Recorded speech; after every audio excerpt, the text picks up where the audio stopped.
स्वः तत्सवितुर्वरेण्यं भर्गो देवस्य धीमहि धियो यो न प्रचोदयात्। ओ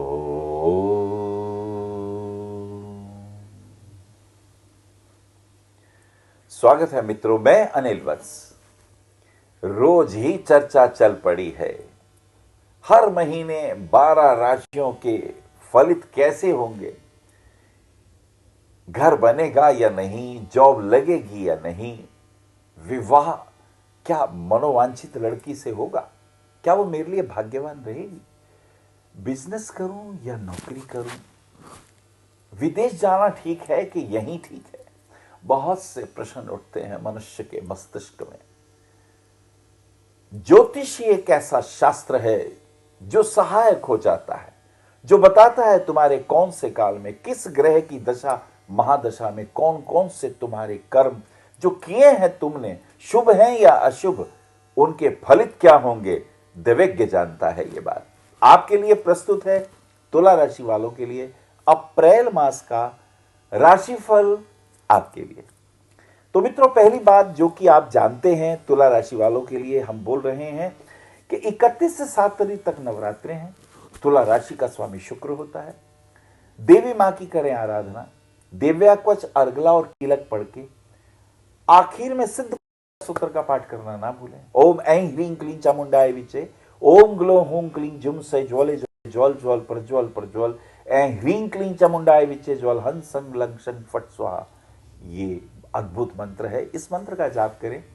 कहते हैं कि नवरात्रों में जब यज्ञ करते हैं तो कुम्हड़े की बलि मां को बहुत पसंद है, खीर इत्यादि की बलि बहुत पसंद है।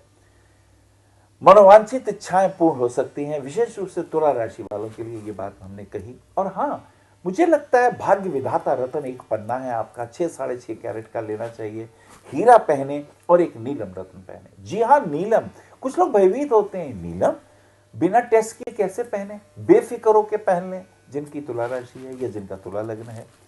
शनि उनके पंचमेश और चतुर्थेश हैं, शुभ रहेंगे, और बुध उनके भाग्येश हैं और लग्न का अधिपति शुक्र है।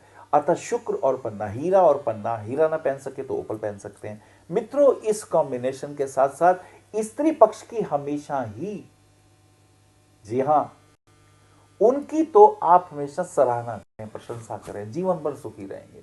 और खास करके तुला राशि वाले या वृषभ राशि वाले जब स्त्री पक्ष की निंदा करते हैं तो उन्हें स्त्री से अपमान झेलना पड़ता है, कष्ट देखना पड़ता है। चलिए यात्रा करते हैं शुरू। 2 तारीख तक, यानी 1 तारीख से 2 तारीख तक चंद्रमा की स्थिति मेष राशि में है और चंद्रमा इज एस्पेक्टिंग द तुला लगन। यो यो भाव स्वामी युक्तो स्वामी दृष्टो तस्याति वृद्धि, एक ज्योतिष प्रसिद्ध सूत्र, उसके अनुरूप चंद्रमा, देखिए खास करके देखिए क्या स्थिति है यहां पर कि चंद्रमा है 7th हाउस में, मेष राशि में, और मेष राशि का स्वामी जो मंगल है वो अपने भाव को, ये देखिए अष्टम दृष्टि से अपने भाव को देखता है, तो अर्थात बलवान स्थिति हो गई, तेजस्वी भाव आएंगे।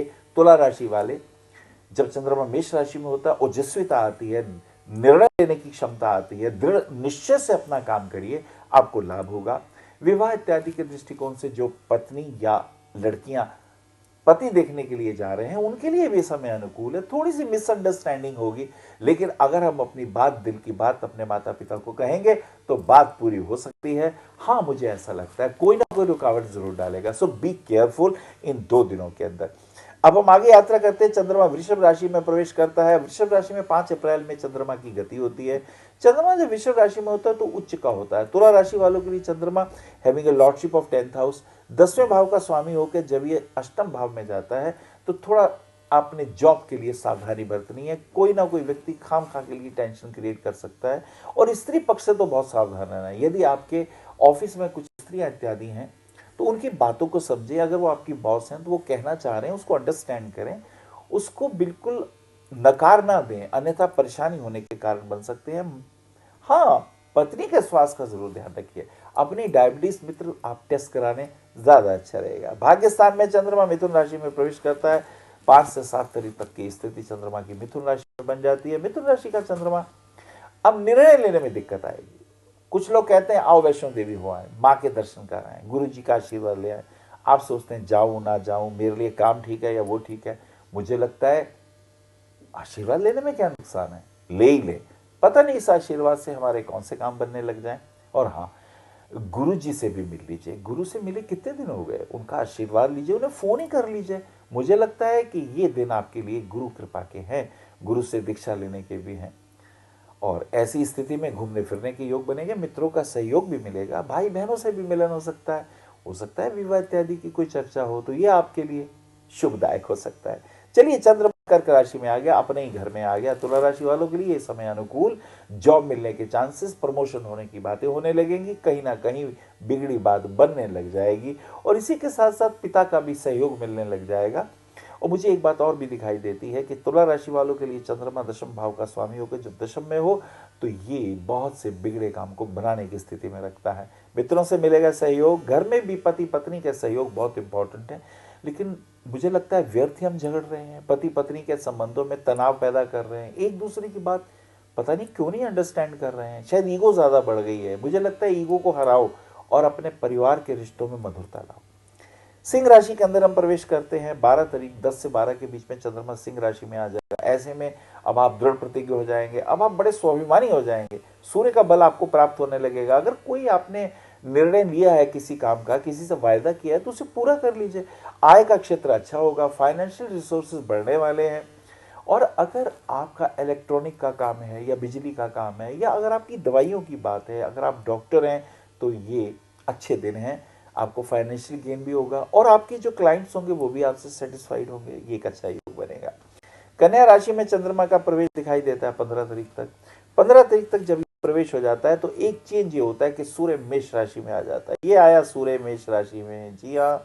और चंद्रमा आपका, जैसे कि हम बता रहे हैं कि सिंह राशि के अंदर प्रवेश जब करता है, कन्या राशि के अंदर आता है, तो ये एक तेजस्विता का भाव प्राप्त होता है। सूर्य भी मेष राशि में है, अतः अमावस्या की तिथि आ गई है। कुछ दान इत्यादि करिए, पितरों के लिए दान करिए, मंदिर जाके किसी ब्राह्मण को वस्त्र इत्यादि दे दीजिए, उन्हें कुछ खिला पिला दीजिए, कुछ दक्षिणा दे दीजिए, बड़ों के आशीर्वाद ले लीजिए।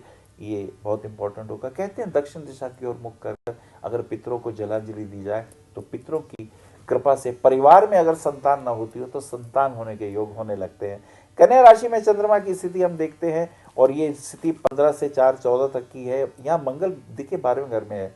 जब मंगल 12वें घर में होता है तो मंगली योग बनाता है, लेकिन ये मंगल की अष्टम दृष्टि अपने ही चंद्रमा की राशि के ऊपर है।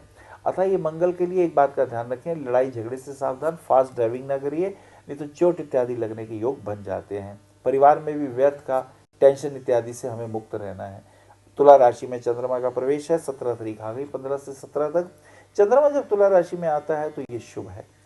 यहाँ शनि उच्च के हैं, राहु साथ में है, लेकिन व्यवधान रहेगा, थोड़ी मानसिक रूप से डिप्रेशन रहेगा। थोड़ी जो आप बात चाहते हैं वो जब अनुकूल नहीं होती तो आपको क्रोध और आवेश आने लगता है। पर मुझे लगता है अगर हम बात को ध्यान से कहेंगे, दूसरों की बात को अंडरस्टैंड करके अपनी बात को रखेंगे, तो ये हमारे लिए शुभ होगा। शनि और चंद्रमा की युति वैराग्य की वृत्ति भी होती है। हो सकता है कहीं दीक्षा के योग बने, हो सकता है ज्ञान की चर्चाएं हों, हो सकता है किसी कथा में आप बैठे हों और संतों के आशीर्वाद से आपके मन के अंदर भी रूपांतरण हो रहा हो, तो ये एक अद्भुत योग है। लेकिन इसी योग में एक बात का और भी ध्यान रखें, परिवार के संबंध मधुर होने चाहिए, पति पत्नी में अंडरस्टैंडिंग होनी चाहिए, नहीं तो बात खराब हो सकती है। स्वास्थ्य का ध्यान रखें, सर में दर्द हो सकता है, कमर में अगर दर्द हो तो L4 L5 के अंदर पेन आ सकता है, तो बी केयरफुल। जोड़ों के दर्द के लिए हमें ध्यान रखना है। डायबिटीज वगैरह अपनी चेकअप करानी है। ब्लड इन्फेक्शन से ध्यान रखना है।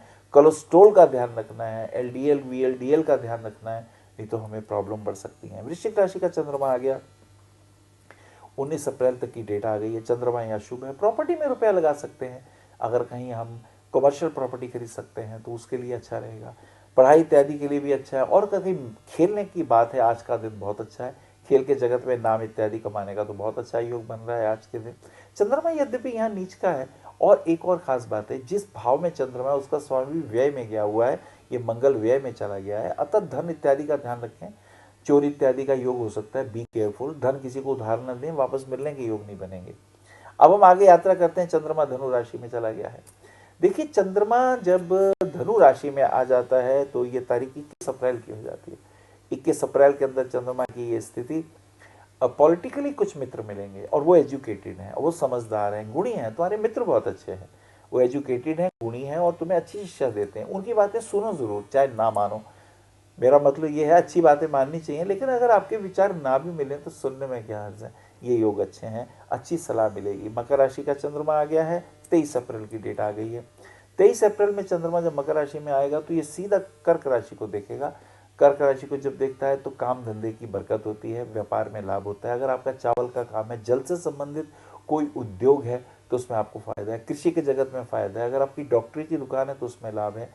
इसी के साथ साथ इस फील्ड के अंतर्गत और भी बहुत सारी बातें हैं, जैसे फर्टिलाइजर की फील्ड है, एग्रीकल्चर की आपकी लाइन है, तो उसमें भी आपको लाभ होगा। और अगर आप कहीं योगा क्लासेस सिखाते हैं, नेचुरोपैथी की क्लासेस लेते हैं, तो दैट विल आल्सो फ्रूटफुल। चंद्रमा अब कुंभ राशि में आ गया है, 25 तारीख आ गई है। कुंभ राशि में चंद्रमा, थोड़ा ध्यान रखें कहीं गॉल ब्लैडर या किडनी में स्टोन तंग ना कर रहा हो, बी केयरफुल, और अपने जोड़ों के दर्द के प्रति सावधान रहें। आपकी बच्ची कहीं डांस क्लासेस में जाना चाह रही है तो भेज दीजिए, उसका नाम होगा, वो अद्भुत है, उसकी गायकी भी अच्छी है, उसकी डांस की एटीट्यूड बहुत अच्छे है। अगर वो भरतनाट्यम या कुचिपुड़ी इत्यादि सीखना चाहती है तो सिखाइए, ये योग बहुत शुभ हो जाएंगे। चंद्रमा मीन राशि में आ रहा है, तो मीन राशि में 27 तारीख हो गई है। 27 तारीख में चंद्रमा मीन राशि में आता है तो कहीं ना कहीं हम दुविधा में होते हैं, मैं आइदर ये शूट करूं, ये काम करूं या वो करूं। और कहीं स्विमिंग के कंपटीशन है तो बी केयरफुल, उसके अंदर पानी में उतरते वक्त थोड़ा ध्यान रखें। गणपति भगवान का ध्यान रखें, दुर्गा माँ का ध्यान रखें, भगवान विष्णु का ध्यान रखें। भगवान शिव और दुर्गा की उपासना आपके लिए निश्चित रूप से शुभ रहेगी। हाँ, स्किन इन्फेक्शन का थोड़ा मित्र में ध्यान रखना होगा। चंद्रमा जब पुनः मेष राशि में आता है तो 29 तारीख हो जाती है। ऐसी स्थिति में परिवार के अंदर थोड़ा सा वातावरण ठीक नहीं रहेगा। हो सकता है कहीं शादी में जाएं और आपस में ही किसी की बातचीत हो जाए जिससे आपका मन खराब हो। स्वास्थ्य का ध्यान रखें। कोर्ट कचहरी के अंदर बी केयरफुल, डेट आगे बढ़वा लें तो अच्छा है, नहीं तो खाम खा की टेंशन वगैरह की परेशानी हमें दिखाई देती है। तो आपने देखा तुला राशि वालों के लिए ये अप्रैल का महीना मिला जुला रहा। कुछ बातें हमने खास तरीके से देखी। स्वास्थ्य के लिए ध्यान रखना है, परिवार में लड़ाई झगड़ा ना हो, टेंशन इत्यादि से हम बचे। प्रमोशन के योग हमें दिखाई दे रहे इसमें मिले। अपने ही किडनी में और गॉल ब्लैडर में स्टोन ना हो, इसका हमें ध्यान रखना है। व्यर्थ के क्रोध और आवेश से मित्र तुम्हें बचना है। मई के महीने में क्या क्या हमें फायदे होंगे, क्या कोई विदेश जाने का योग बनेगा या कोई मकान खरीदने का योग बनेगा, इन बातों की चर्चा करेंगे हम आज। इतना ही। हरिओम। हमारा पता है भविष्य कथन BE279 गली नंबर 6 हरिनगर न्यू दिल्ली 110064। हमारे फ़ोन नंबर है 919891739999 919818189993 918860006030। हमारी वेबसाइट है www.bhavishyakathan.org। ईमेल है acharyaanilvats@gmail.com।